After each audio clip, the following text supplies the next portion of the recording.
Things certainly to look for is in body language from the person you are caring for. Have they all of a sudden had a change in their behaviors, agitation, rocking back and forth?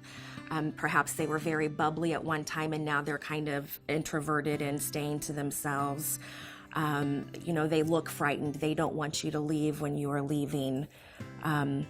Things such as that nature.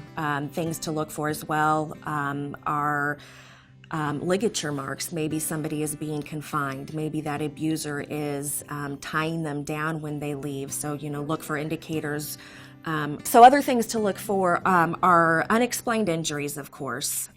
You're not always going to have that obvious handprint, on the face that doesn't coincide with what that person is telling you. Oh, I fell down the stairs. Evidence, shows that, somebody has inflicted injury onto you. But pattern bruises also, rope burns, maybe perhaps belt marks, maybe whatever that abuser has used to inflict the pain on that person are obvious signs to look for. Verbal abuse is very frequent as well. Most of the time that's going to be an intimidation factor. Your abuser is going to yell, they're going to lash out at that victim. Cases of undue influence we see a lot in these particular situations where somebody has the authority to care for somebody. Perhaps it's a guardianship, it's a point accorded guardian that is to advocate for this person, or a power of attorney that has been given the power to make withdrawals, transactions, durable power of attorney, medication rights, medical directives, things such as that nature, and they are abusing their power. Just because they've been given a court order to do that, a lot of people turn the other way and think, okay, well, they've been given permission to oversee this person's affairs. Necessarily, they're not always doing that in the best interest of that person. You can have things, again, not going necessarily with the obvious bruises or the unexplained injuries. However, sometimes that person is being confined. The perpetrator will tie them to a bed, or if they're an elopement risk, perhaps they have dementia and they wander, they tie them down to prevent them. They, with good intentions, perhaps think, okay, if I do this, that person is not going to be able to flee and get hurt that way. However, they can't restrain them in that sense. Sometimes they tie them down on the neck, and those are obvious signs of maybe something is around their neck, resulting of whether if it's a rope, whether if it's a towel, or whatever that person uses to confine them. Those are marks to look at. Also, look at the torso. A lot of times that's indicators where people are hit frequently because they have those clothes to hide that. As far as exploitation, we get a lot of those cases, and that is a result of the caregiver or whomever the person is doing unauthorized withdrawals from that person's account, usually to benefit themselves. It's not uncommon for the person that is receiving care to give a debit card or their credit card to the caregiver or whomever is running that errand for them, because oftentimes they are homebound. They can't get out to do the things that they are needing, such as groceries, Depends, Insure, whatever the thing is that they are needing.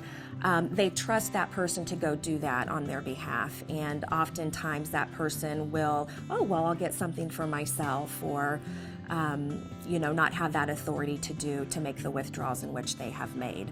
Some red flags there to look for, maybe perhaps you have had impeccable credit and now you are being denied credit, or you have received credit card statements or bank statements for things that you have not solicited for. Maybe you perhaps have never had a credit card and now you're receiving the monthly statements. Those certainly are things to look for. If you have a case of financial exploitation, it's important to establish a pattern. We do that by subpoenaing bank records, and we do that with Adult Protective Services. We do our own criminal cases. Indiana is unique in that we are the only set up that way within the United States that we are housed out of the prosecutor's office, which is of great benefit to us in that we do our own criminal cases.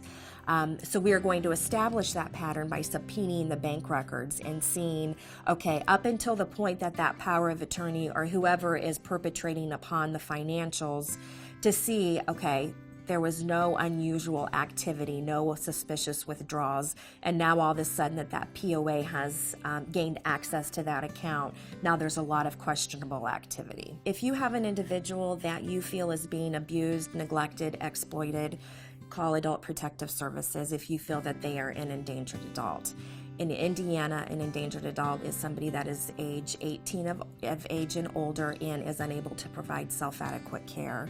A lot of times that's going to be contributed to their demented, Alzheimer's, mentally ill, physically disabled, and in addition to that, they are being harmed or threatened with harm of abuse, neglect, self-neglect, and exploitation.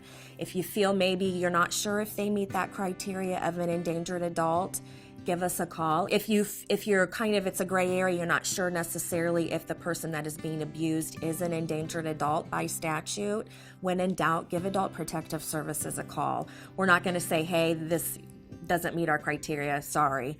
We will in turn direct you to the people that are most appropriate. Law enforcement, of course, is always an avenue that you can contact. Of course, calling 911 if you feel like it is an imminent emergency, life-threatening situation. You would contact law enforcement, not Adult Protective Services. Adult Protective Services is not an emergency response unit. 911 would be appropriate for that.